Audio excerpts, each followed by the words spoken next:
Melinda, you're on the Larry Elder Show. Thank you so much for calling. Hi, Larry.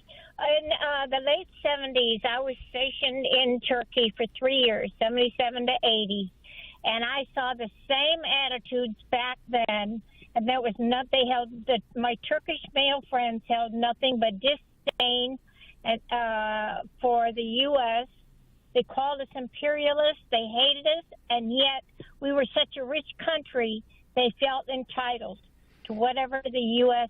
had to give. So I see the same attitudes amongst Zelensky. Well, thank you very much for that, Melinda. I mean, think about it. We contribute the lion's share to the World Bank, lion's share to the International Monetary Fund. All these tens of billions of dollars every year for USAID.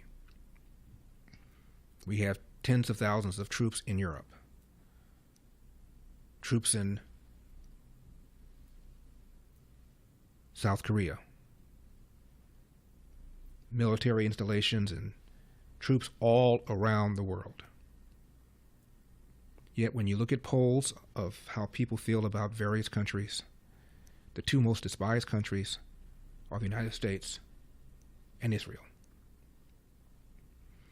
And you look at that famous tense meeting that Trump had with UN, where he got on them for not meeting their goal of a certain percentage of their GDP being spent on military.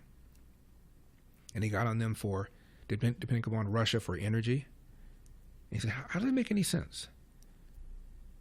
Russia is building a pipeline to Germany to supply Germany with energy, while you want us to defend you against Germany if Germany becomes an aggressor against you. Does this make any sense? Trump said. And they wanted to go hide somewhere. They know it didn't make any sense. And now France says they want to do more. They will do more. The Brits say they will do more.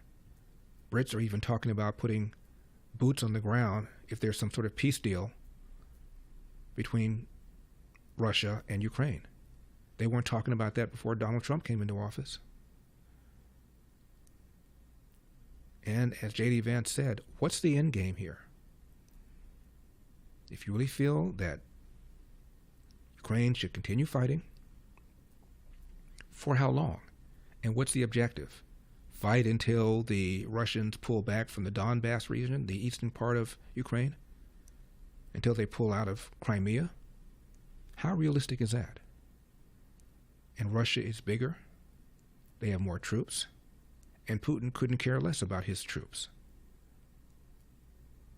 Again, somebody called it a meat grinder and said Russia has a whole lot more meat to grind than Ukraine. Thanks for watching these clips from the Larry Elder Show. If you enjoyed this content, be sure to subscribe to my channel and hit the bell icon so you never miss a moment. More thought-provoking discussions are just a click away, so stay tuned, and we'll see you in the next one.